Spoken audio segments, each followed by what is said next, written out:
And good morning. Welcome to on our class CGPS। तो बच्चों, आज अपन देखेंगे व्यवसाय अध्ययन के अंतर्गत जो पाठ आपको पढ़ाया गया था अंतर्राष्ट्रीय व्यापार में 10वें पाठ के हैं। आज उसके आज हम देखेंगे दूसरे भाग में बच्चों यहाँ पर संविदा निर्माणकर्ता। तो संविदा निर्माणकर्ता कौन करता है उसके बारे में बताया गया। तो कॉन्ट्रैक्ट मैन्युफैक्चरिंग, तो उसके बारे में संविदा निर्माणकर्ता को ही इंग्लिश में बोलते हैं कॉन्ट्रैक्ट मैन्युफैक्चरिंग। तो संविदा निर्माणकर्ता या संविदा निर्माता का अर्थ होता है किसी के कार्य किसी के लिए किसी वस्तु का निर्माण करना। इस प्रकार के निर्माण कार्य में कोई फर्म अपनी किसी वस्तु को बनाने की जिम्मेदारी किसी दूसरे फर्म को दे देती है तथा वह फर्म उस फर्म के लिए वस्तु का निर्माण करती है। इसे संविदा निर्माण या ऐसे निर्माणकर्ता को संविदा निर्माता कहते हैं। जैसे अपन एक को वैकेंसी के रूप में निकाल कर वहाँ पर फर्म के लिए बनाने के लिए उपयोग करते हैं ताकि उसको लेकर दूसरा संविदा के माध्यम से उस कार्य को करें। अगर देखिए अनुज्ञप्तिकरण करना, तो लिसनिंग जो बोलते हैं लिसनिंग, जिसको अपन अनुज्ञप्तिकरण का अर्थ होता है किसी भी वस्तु के निर्माण हेतु सरकार में से लिखित में निश्चित समय अवधि हेतु अनुमति लेना चाहिए। अनुज्ञप्ति अनुमान मतलब इतना समय तक हो जाएगा। सरकार अनुज्ञप्ति के माध्यम से किसी फर्म या व्यवसाय उपक्रम को किसी वस्तु को बनाने हेतु निश्चित समय अवधि हेतु लिखित में हस्ताक्षर करके अनुमति प्रदान करती है। इस प्रकार की अनुमति एक निश्चित अवधि के लिए समय अवधि के लिए होती है। आयात निर्यात हेतु भी इस प्रकार की अनुज्ञप्ति का होना आवश्यक है। तो कब से कब तक हमको करना है। अब देखेंगे विशेष विक्रय अधिकार है ना, फ्रैंचाइजिंग। तो फ्रैंचाइजिंग जो होता है, फ्रैंचाइजिंग का शाब्दिक अर्थ होता है किसी व्यक्ति को किसी सामान के विक्रय करने हेतु अधिकार देना, मतलब उसको खरीदने का या बेचने का अधिकार उसको दे देना।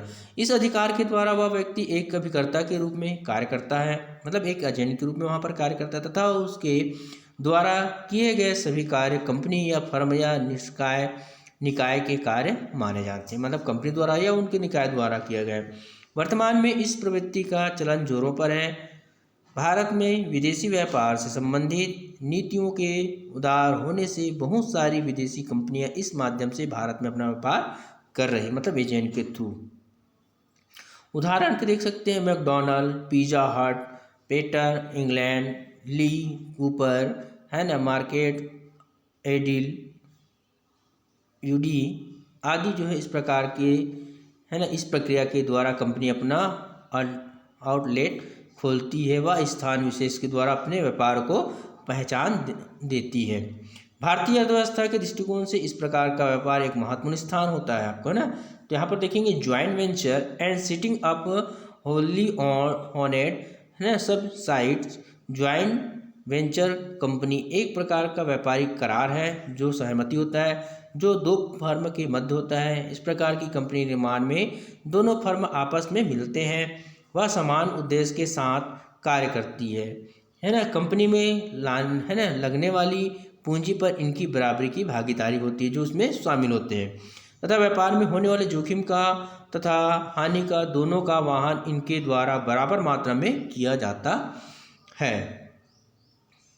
तो सामान्यतः इस प्रकार की कंपनी का निर्माण निम्नलिखित उद्देश्यों की पूर्ति हेतु किया जाता है। पहला, नए बाजार में तेजी से प्रवेश करने हेतु, विशेषज्ञता हासिल करने हेतु, उत्पादन की मात्रा, बाजार का क्षेत्र व स्वयं को मजबूत बनाने हेतु किया जाता है।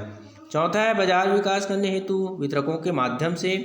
तो आइए देखते हैं इसमें बच्चों में बताया गया वर्तमान के दृष्टिकोण में बहुत सारी विदेशी कंपनियां भारत की कंपनियों के साथ मिलकर इस प्रकार की कंपनी का निर्माण कर रही है। इस प्रकार की कंपनी का निर्माण कंपनी लॉ अधिनियम के अंतर्गत होता है। इस प्रकार की कंपनी का निर्माण एक निश्चित अवधि व साझेदारी के लिए किया जाता है। तो इस प्रकार हम देखें यहाँ पर बच्चों, यहाँ पर अनुज्ञप्ति के अंतर्गत के बाद में विशेष विक्रय का अधिकार के अंतर्गत है ना।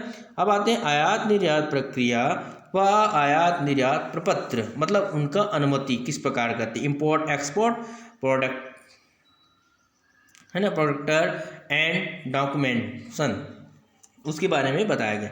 तो आज देखेंगे बच्चों आयात व्यापार की प्रक्रिया, प्रोड्यूसर ऑफ इम्पोर्ट ट्रेड। तो माल का आयात करने हेतु पूछताछ करके निर्णय लेना पड़ता है कि कौन सा माल क्रय करना है तथा किस देश से मंगाना है। विभिन्न निर्यातकों से निख पत्र मंगाए जाते हैं, जिसे कोटिटेशन कहा जाता है, कोटिटेशन बोलते हैं इसको। उसमें से माल एवं भुगतान की शर्तों के आधार पर संतुलन अध्ययन करना है।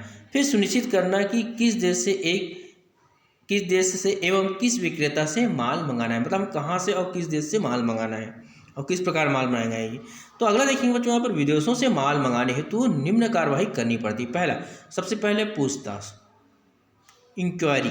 तो एक देश का कोई भी व्यापारी जब दूसरे देश से माल आयात करना चाहता है तो वह पहले पूछताछ करता है। कोई भी व्यक्ति हो, जब तक वो पूछताछ नहीं करेगा, भाव नहीं होगा, तब तक उसको कार्य आगे नहीं बढ़ता। तो निर्क पत्र के माध्यम से सुनिश्चित करता है, मतलब एक जो है आदेश से निर्देश रहता है, हमको किस प्रकार उसको फॉलो करना है कि देश कि किस देश से कौन सा माल मंगाया जाना है, इसको बोलते हैं पूछताछ। अगला बच्चों दूसरा, आयात अनुज्ञा पत्र, मतलब इम्पोर्ट लाइसेंस है ना, लाइसेंस बोलते हैं इसको। भारत ने सन 1947 में एक आयात एवं निर्यात नियंत्रण अधिनियम पास किया गया था। इसमें संशोधन भी कुछ, जिसमें यह तय किया गया था कि दूसरे देश से माल मंगाने हेतु 2 प्रकार का अनुज्ञा पत्र दिया जाए, मतलब हमको अनुज्ञा मतलब अनुमति पत्र। पहला, समान अनुज्ञा पत्र, जिन वस्तुओं के आयात पर कोई प्रतिबंध नहीं है ऐसे वस्तुओं का समान अनुज्ञा पत्र की सूची में रखा गया है। दूसरा, प्रतिबंधित अनुज्ञा पत्र, मतलब जिन वस्तुओं के आयात पर प्रतिबंध है ऐसे वस्तुओं का आयात के लिए किन्हीं शर्तों या विशेष परिस्थितियों में प्रतिबंधित अनुज्ञा पत्र दिए जाते हैं। अगला देखेंगे बच्चों, विदेशी मुद्रा प्राप्त करना कैसे करेंगे, ऑब्टेनिंग ऑफ फॉरेन है ना करेंसी। तो देखिए, वस्तु आयात करने की अनुमति प्राप्त होने पर या हो जाने पर आयातक विदेशी मुद्रा का प्रबंधन करता है, अगर विदेश से अगर संबंधित तो भारत में विदेशी मुद्रा प्रदान करने का अधिकार सिर्फ देश के केंद्रीय बैंक अर्थात रिजर्व बैंक ऑफ इंडिया को है। विदेशी जो है द्वितीय महायुद्ध के पूर्व विदेशी मुद्रा का क्रय किसी भी बैंक से किया जा सकता था, लेकिन अब यह स्थिति नहीं है। अब यह कार्य रिजर्व बैंक ऑफ इंडिया करता है। माल आयात करने की अनुमति पत्र लाइसेंस उसका आधार होता है। आइए बच्चों अगला देखेंगे, इंडेंट भेजना, मतलब किस प्रकार है प्लेसिंग ऑफ इंडेंट। तो माल आयात की अनुमति एवं विदेशी मुद्रा के प्रबंध के पश्चात, जब हमको माल आयात की अनुमति मिल जाती है और विदेशी मुद्रा के प्रबंध के पश्चात हमको पैसा हो गया देने के लिए, तो आयातक व्यापारी इंडेंट तैयार करता है, उसे विदेश में स्थित निर्यात प्रतिनिधि के पास भेजा जाता है, मतलब जो वहाँ पर निर्यात कर रहा है। इंडियन माल मंगाने का आदेश पत्र होता है, मतलब किस प्रकार से माल वहाँ पर मंगाया है उसके लिए, अतः उसे अत्यंत सावधानी से तैयार किया जाता है। इसमें वस्तु की मात्रा, मूल्य, वस्तुओं के संबंध में अन्य विवरण, उन्हें विदेश के किसी या किस फर्म या व्यापारी से लेना है आदि जो है, तथा जहाज से माल भेजने में संस्थान आदि का उल्लेख रहता है। अगला देखेंगे, इंडेंट प्राप्ति की सूचना, intimation of receipt of indent. तो जो है निर्यात अभिकर्ता जो होता है, जो भेजने वाला होता है, इंडेंट प्राप्ति की जानकारी एवं आदेश के अनुसार कार्य करने की स्वीकृति आयातक को भेज दिया जाता है। छठवां बच्चों यहाँ पर निर्यातक द्वारा माल भेजने की कार्यवाही, shipping by an exporting agent. तो निर्यात जो है अभिकर्ता विभिन्न जो है निर्माताओं से माल का एकत्रीकरण करता है तथा इस बात की भली भांति जांच करता है कि वस्तु आदेशानुसार है या नहीं। तो इंडियन में दिए गए निर्देश के अनुसार वस्तुओं का स्वस्थान किया जाता है। यदि इंडियन में स्वस्थान के संबंध में कोई उल्लेख नहीं है पैकिंग के संबंध में, तब प्रचलित स्वस्थान विधि का पालन किया जाता है या किया जाएगा। स्वस्थित जो है कर ऊपर में पाने वाले तथा भेजने वाले का नाम लिखा जाता है तथा सावधानी के संबंध में वाक्य भी लिखे जाते हैं, जैसे कांच का सामान है, सावधानी बरतिए, अत्यंत ज्वलनशील है, आग से दूर रखिए आदि जो है प्रत्येक स्वस्थान पैक या बॉक्स पर पाने एवं भेजने वाले के नाम के साथ ट्रेडमार्क का चिन्ह अनिवार्य रूप से अंकित किया जाता है। यदि व्यापार का कोई ट्रेडमार्क नहीं है तब विक्रेता स्वयं जो है वाणिज्यिक चिन्ह बनाएगा, जैसे माल मंगाने वाला बिलासपुर का जगनलाल मगनलाल है, तब भी जो है वाणिज्यिक चिन्ह होगा JM अपान बिलासपुर। इस वाणिज्यिक चिन्ह का उल्लेख बीजक में किया जाएगा। तो माल के स्वस्थान के पश्चात उसे जो है प्रेषक अभिकर्ता को भेज देगा, जो बंदरगाह में होने वाले सभी कार्य करता है।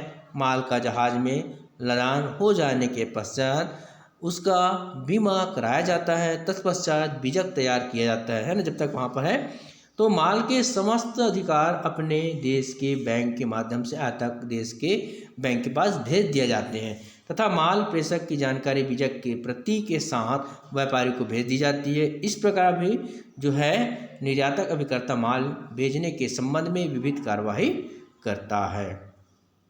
तो अगला अपन पढ़ेंगे बच्चों यहाँ पर जहाजी कागज पत्रों की प्राप्ति जो है तीसरे भाग में। आज के लिए गुड डे।